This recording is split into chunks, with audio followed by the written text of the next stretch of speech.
So you've got culture, operations, communication, and trust. And those four things have to work really, really well independently, and they have to work really, really well together. They're like completely interconnected. And when they're not linked, I think you can see that really quickly.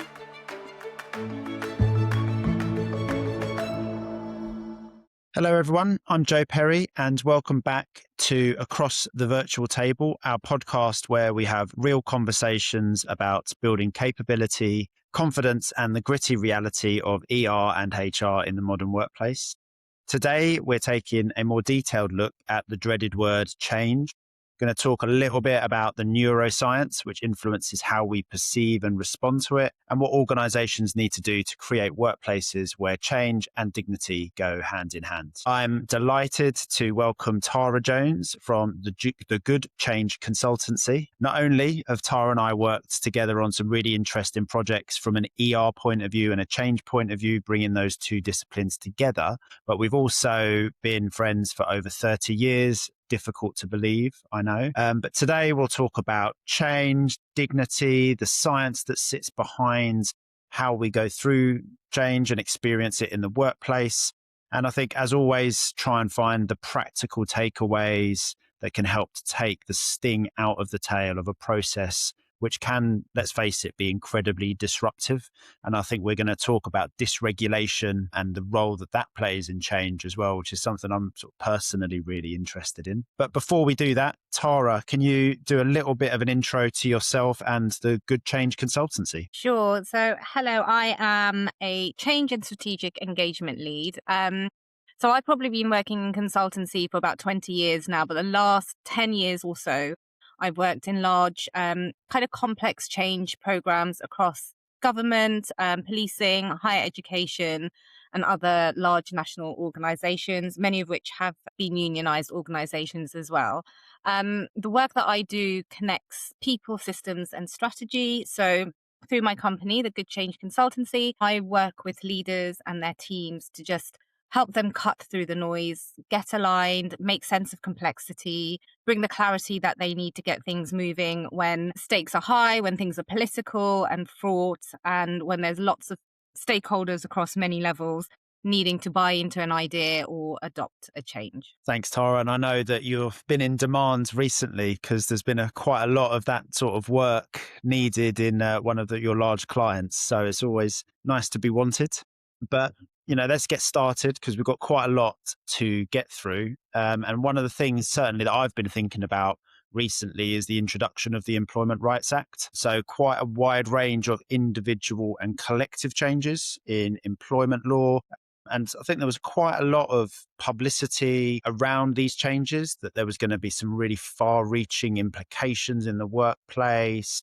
But certainly from my perspective with the people I've been working with, it doesn't feel like it's had a huge immediate impact. Now, there might be a bit of a long tail where people are coming to terms with what does this mean? How do we make it work? And trade unions don't have a different sort of level of resource to be able to work differently. So it doesn't feel like there has been an immediate response from my point of view and the work that I've seen. But I suppose looking at the change agenda, Tara, what have you seen and what's your view of the new legislation? So actually, I've got a slightly different take on it because I'm not an HR expert, so I'm not going to pretend to know the ins and outs of the legislation itself. But you were talking about impact. There are two words that you said there, Joe, that really stood out to me. The first one was impact and the second one was resource. And I think that with any regulatory requirements, even when they're absolutely well intentioned and they're designed to raise the bar around things like fairness, protection, accountability, etc. My experience of trying to land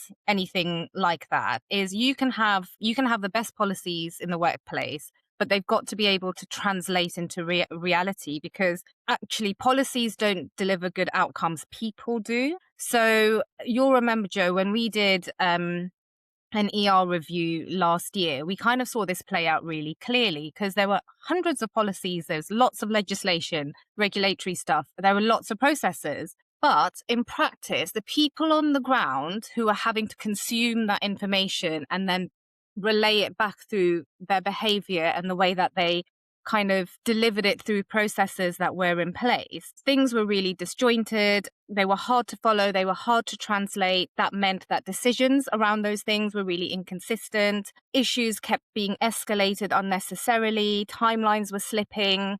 The team, the people, the resource, the team were drowning, and they didn't have the right skill set to do that. So they felt really discouraged. They didn't know what to focus on, and they were getting, a pretty bad reputation. But actually, it was just, there was too much for them to effectively deal with alongside the day job. So I think when you have new legislation coming in that sets the intent, that's all really well and good. But if the people who are then having to translate that policy are overwhelmed, they're unclear, or they're disconnected and they don't have the right capabilities to do that job, the system won't work.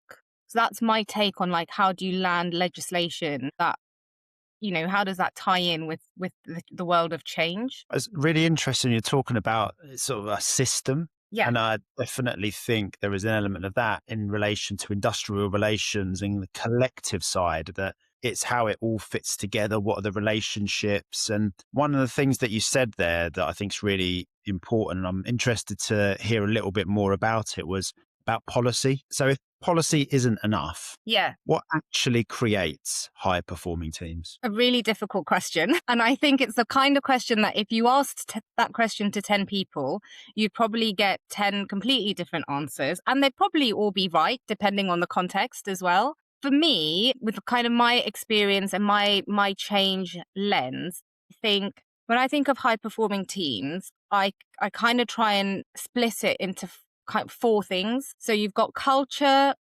operations, communication, and trust. And those 4 things have to work really, really well independently, and they have to work really, really well together. They're like completely interconnected.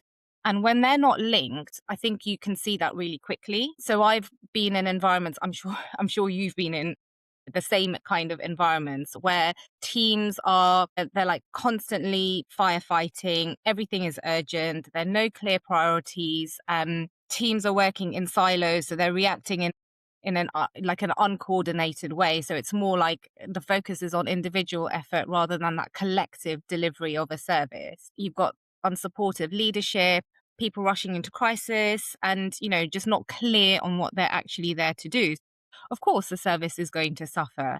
And when we talk about a high performing culture, I think there's a bit of a misconception that we're talking about having to be nice. And actually, it's not that. It's about clarity and accountability. And I think it's the way that plays out is, people in teams knowing what's expected of them, poor behavior being addressed and called out rather than avoided, like swept under the carpet, hoping it's going to go away. Good practice has to be really visible and has to be reinforced consistently. There has to be like that shared sense of purpose. They need to know why their work matters. Like, why do they turn up every day to do their work? And also, I think just feeling really safe to speak up, to challenge, to ask for help, because without that safety, what you get is silence, you get avoidance, you get things bubbling under the surface that then don't get addressed until it's almost too late. So that's the culture side of things. And then if you think about high performing operations, for me, that's around clarity. So knowing who does what, when it has to be done, having really solid plans in place, defined processes and governance. But, the governance shouldn't be about loads of red tape. It should be about making sure the right things get prioritized. So having like that real discipline in the way that decisions get made. And that means that priorities are agreed and then stuck to and then, seen through to completion. High performing operations it's kind of not treating everything as urgent, being really clear as well and boundaried about what to say no to, and We having think controlled escalation. Sorry, go on. some of it's about having the foundations right, Yeah, the base in totally. place. Sometimes, you can see it in the team dynamics, right? And sometimes if you're fortunate enough to be able to influence that, you can set up a team charter, or you can talk about, how are we going to work effectively together as a team? Often those conversations are not, you know, the safety isn't there to have those conversations. But what you have to try and do to get to that safety is, surface the right things and try and put in the right governance and try and put in the right processes so that you're nudging the team along. I think as a strategic comms person as well, obviously I've got a real thing about high performing communication. And it's absolutely not about let's just send another update. Good communication always starts with leaders, right? So they need to be able to really, really clearly articulate why they're doing what they're doing, why it really matters, what's going to change, what's not going to change, where do people need to go for help. Being really open about what they don't know, not hiding behind like hierarchies or silos and business jargon that doesn't mean anything to anyone, and just being really consistent. So a lot of the time when you're landing new legislation or when you're landing new change, you've got lots of different stakeholders at lots of different levels of the organization. And so your messaging has to land with all of those levels, and probably also with your customers as well. So just being really consistent about it. And and actually for me, the most important part about communication is not telling, but creating space to listen, so that you can tune in, you can move past assumptions and into reality and be able to have really honest conversations to help shape that reality, even when things are difficult. So, like we all know it, poor communication creates confusion, and confusion means poor decisions. So no one wants that. That's not going to help a high performing team. And the thing that kind of wraps around all of that is trust. I think trust is, like you talked about, the foundation, and I think trust is really the foundation that holds everything together. And when I start working with a new client or with a new team, like my spidey senses are instantly looking at team dynamics, because you probably see this as well, Joe. There's some really obvious tells when there's low trust in a team, right? Like everything starts getting escalated. There's lots of side conversations going on. People don't speak up in meetings. They agree to everything and then they moan in private. Um, or they simply don't show up to the meetings that they're meant to be at, or they don't do what they said they would do. And then that lack of accountability isn't challenged. You have like decision paralysis. No one wants to make a decision for fear of getting it wrong. Lots of corporate speak. And then when you start to try it and dig under the surface of that, actually what you find is quite low confidence and not really knowing why they're there or what they're doing. Lots of blame and defensiveness. So those are all of the things that speak to lack of trust or low trust in the team. And with the low trust will come low performance. Um, but the flip side of that is, like, I've also worked with leaders who are really joined up, who are transparent, like even when things are uncertain. And they have teams that are trusted to make decisions, within clear boundaries, but they know what those boundaries are and they feel confident enough to challenge each other constructively because the leader has set the kind of expectation that they are going to make space for those hard conversations. So I think that's when you can see in those kind of high performing environments that actually things feel like they move faster because there's less friction, I guess. I love that, less friction. Things, it's almost intangible, isn't it? Like, why Yeah, do things work better? It's because the structures are in place, people trust each other, they can communicate. And I was just absolutely. thinking, like, there was some really important practical points there that you were just thinking through. And I thought, God, that's exactly the sort of thing that when I was a manager, I had a big team, you'd want to note down and say, right, that's what I'm going to do next week. So when you mention joined up leadership and Yeah. better conversations, what does that look like in practice? What have you seen that really works? So I think let's talk a bit about when it doesn't work, because I think what happens when you've got like a culture that says one thing, but the processes kind of do something else. And then layered on top of that is inconsistent communication and trust breaking down. And that's where you get change failing because the culture sets the direction, right? So if you've got a strong leader who is quite confident in setting the direction, and that includes being really clear about what behaviors they expect, what good looks like during the change and after the change, what support is going to be there. I mean, really setting that direction. And then you've also got clear operations providing like a really strong structure. So you've got clear roles. People aren't tripping over each other and, you know, duplicating work. You've got clear decision making, you've got clear priorities and people knowing their role in those priorities and how to act. And then you've got clear communication where everyone understands what's changing, why it's changing, what it means for them, and that alignment is there, it's created. That's where you get trust rather than it being, whoever shouts loudest wins, where you've got leaders who create the space for those better conversations. That's where you have like clear priorities, faster decisions, shared ownership, and they can move from, being a stuck or a dysregulated team and or from paralysis into delivery. So, like, genuinely, I can't underestimate how important that is because if you don't build in the time for that sense making, and like allowing people to be curious, to ask questions, to challenge the priorities, you actually end up slowing things down. So, making sure that you can surface those things in the safe way reduces the friction, it lowers the resistance. It builds that shared understanding, and I think it's just like being united in the why and knowing your role in that as well. And it's so important to take the time to be able to have those conversations. So that understanding about where does my role fit into this? What Yeah, my contribution to the goal, the target. What is the target? Sometimes there's not even clarity around that. And so it's so important. I've used an analogy in the past around high performing teams of right, the bar's here. And actually we need to put the bar here because of the service we're delivering, the customers, the communities we serve. Actually, that's the right thing to do. And this is about how we get from here to here and go on that yeah, together. definitely. And that point around friction and taking that time really helps to reduce that friction. You think it's a day out, it's a one day when I'm not at the desk or I'm not in the office, but it pays so many dividends in terms of people's relationships, understanding of the purpose. Taking that time creates less friction and makes other things work so much more smoothly.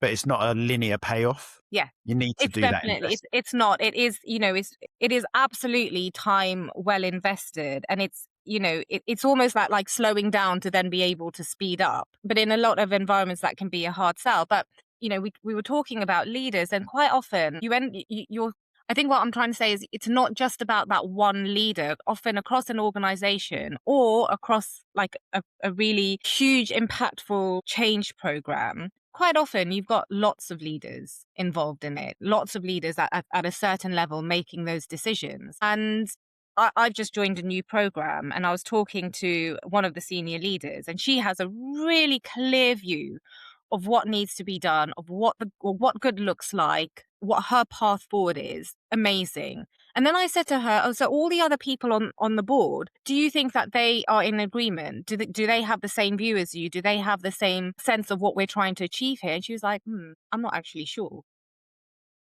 And that's so interesting to me. Like together, you're responsible for delivering this huge change across all of government, but the people at the top who are responsible for that change, we're not sure if they're actually all aligned, all wanting the same thing. And it's really interesting that those questions don't get asked. It's not only those sort of away days and team sessions with the immediate team, but it's also with the other stakeholders. Does everyone understand why we're doing this and what the Exactly. goal is? Yeah. And that goes out in all lots of different directions. And, trade unions as a stakeholder are a really important part of that in unionized environments, because that is the fundamental purpose of why you're talking to them, is to try and affect change, many ways improve people's working lives. But one of the specific things I wanted to come back to, which sort of piqued my interest, was were talking about dysregulated teams. I don't know anything about this, so I'd like to hear a bit more about the neuroscience of change and how that plays into all of this. Yeah, I mean, I'm not by no means an expert. I did do psychology, so I have an interest in this. And I think it's my interest has come from what's going on in our brains when change is happening and we're meeting that friction. And for me, I think it's when you've got like a big system, because we were talking about systems earlier, when you've got a big system and a team that's under pressure because you've got constant change, high workloads, lots of uncertainty, lots of stress. that's when people become dysregulated. And it's not just a mindset thing. It's like physiological. It's in our bodies. Because when people are in that fight or flight mode, I think everyone's familiar with that concept. The part of the brain that controls things like logic, reasoning, problem solving, creativity, like all the higher brain functions that we need during periods of lots of change in order to kind of go through it, all of that stuff shuts down during stress. So what we see playing out, and Joe, we saw this when we did the ER review, was a team under an enormous amount of pressure to deliver a service that hadn't actually been defined. The service didn't have any boundaries. They were expected to say yes to everything. The team themselves didn't have the right experience or the skill sets to deal with the depth and the breadth of the work that was coming at them, or how to prioritize it, like what could wait and what was actually on fire. The leadership was toxic at worst, absent at best, and of course we witnessed the impact of that. So their ability to think clearly had dropped. Their decision making just wasn't there. They were absolutely paralyzed by fear of doing the wrong thing. There was no collaboration. They were all trying to solve problems in a bubble. There was lots of defensiveness, over escalation. There was not much ownership or accountability going on. And in some instances, they were scared to come to work.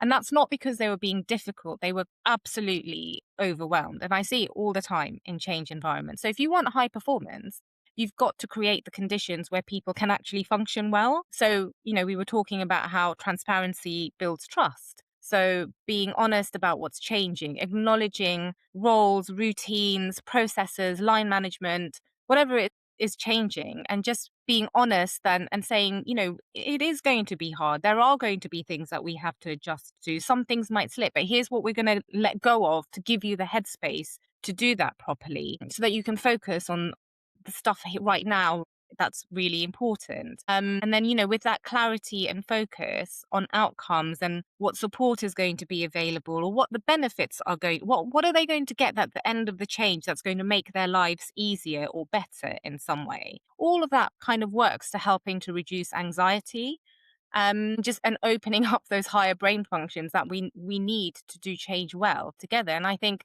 that's what it really comes down to, because it's not about policy or legislation or processes or technology. It's how we all work together as human beings. So if you acknowledge that and get it right, everything will start to fall into place. As you were talking, and that's really interesting how the mental and the physical reactions are manifested. And it sort of makes me think, certainly my experience of going through change is sort of change as a crisis. Yeah. And so whether you're working on managing the change or you're subject of the change, everyone sort of has this dysregulation, and it's absolutely critical to have leaders, teams who can have the structure and the clarity and the focus and the time to do those things and do them well, because the alternative is that panic. Yeah, exactly. I think, just reflecting on what you were talking about, it sort of becomes institutional and then it spreads. There's a contagion. And that's one of my pet hates, is this: people love a crisis because you solve it. There's an endorphin high, you move on. People hate the BAU because it's Yeah. structured and boring. And Yeah. that's what gets stuff done Yeah, at the end of the day. totally. And I think, there's also that real resistance as well to getting people in a room for a day and just getting that clarity. But that one day to get clarity, absolute clarity on why are we here? Why does this need to be done now? Why is it important now over all of the other priorities that we're firefighting already? And, just having some really clear decisions and clear governance around how all of that is going to be managed is going to save you weeks and weeks and weeks. And it's also going to save your teams feeling stressed, feeling uncertain, feeling completely dysregulated, taking sick days. We know how much that costs, both the organization and the teams trying to deliver the change. I know there's loads of stats around how much it costs organizations, but that one day is a lot cheaper than having to deal with a pandemic of people being off work with stress. Do you know what? As you're talking, I think I have been that person who's been like, what, a whole day? We've all been But that person. when you think about it, it is one day. Get everyone together for one day. How hard can it be? So, and this may be the answer to the question I'm about to ask, I don't know, but what's the one thing that you think leaders could do to create a better environment for change, and maybe something that they could do on Monday morning? I mean, I'm always going to say just create space for conversation. Everyone is busy, everyone is trying to fix things, but to make sure that they're not all trying to solve the wrong problems or they're not all trying to solve them in isolation, try and avoid, where you're seeing lots of duplication, lots of confusion, constant sense of a crisis, take a step back. Like, have the space to ask yourselves as leaders, to ask your team, what's actually going on here? What really matters the most right now? Who needs to be involved in solving it with us? What urgent things do we have the capacity to actually solve right now? And what needs to be parked? Everything can't be urgent. What dependencies do we have on each other? How can we work really well to do this together? It's going to work wonders in building, that shared understanding, ownership of, who in the team owns all of the necessary things that we need to do. Just reduce so much of the noise, because when you have that conversation and actually, in the conversation where you surface the things that the unknowns as well, these are the things that we don't know. We probably need to focus a little bit of attention on that. Change just becomes easier to do together because you're involving the right voices, you're supporting people through uncertainty. Delivery just becomes calmer and clearer. And, this is why when people talk about human-centered change, there's a bit of like an eye roll, but that's what it is. Like, we are humans at the end of it. The leaders are humans. The people impacted by the change are humans. The people trying to implement the change are humans. It's not about it being a soft option or it's fluffy or, avoiding the hard stuff. It's how do we treat people while we're doing the difficult things together? I have definitely been that person rolling my eyes. But I'll convert you. I think there's probably, like, you've got a new product for the Good Change Consultancy, Tara, about moving from change as crisis to change as structure, and Yeah. all of those things that you're talking about.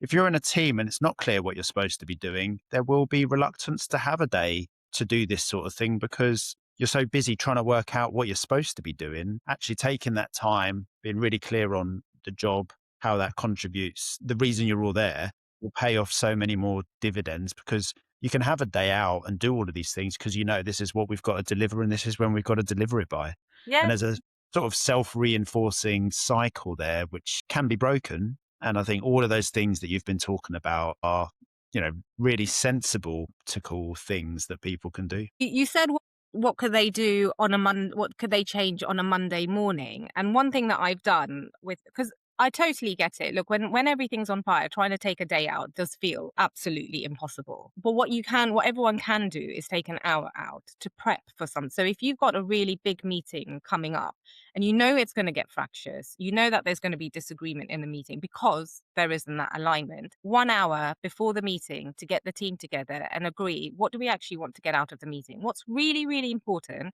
What are we not going to get distracted by in the meeting? Let's agree on a few things. That meeting you're going to get so much more out of that meeting than if you don't have that prep. I love that. What are we not going to get distracted by in this meeting? If there's nothing else that people take from this, that is a brilliant way to frame some of your meeting hygiene to stop the rabbit holes Yeah, that exactly. are inevitable. And again, I've been down many of those rabbit holes, intentionally It's and easy. non-intentionally. Exactly. It's easily done. Well, Tara, we've covered so much in a very short period of time, and we could probably do a whole nother half an hour just talking through our experiences of change. But I think that's been absolutely fantastic. It's really interesting, this relationship between the structures that are in place, the crisis, and how you respond to that, and what the effect of that is, both for those managing the change and for those who are in the process themselves. So, firstly, thank you very much for taking the time to speak to us and for sharing your insights and Pleasure. experience. And we didn't use too many buzzwords No, before. There's some really I, good I did say I practical would elements, disown you if I heard you say the word that solutionize. or synergy. No. You can find out more about Tara on LinkedIn. And we'll include links to Tara's LinkedIn profile as well as the Good Change Consultancy website. And as you know, we're here across the table trying to build something which is practical and useful for HR practitioners and managers. And it really helps us if you hit subscribe to get the latest podcasts as soon as possible, and also look at the newest letters from the Across the Table newsletter. So thank you for listening to Across the Table, and we look forward to continuing practical conversations, helping to build trust, resolve issues, and ultimately improve the experience of work for everyone. And if nothing else, we'll move from change as crisis to change as structure. Thank you very much.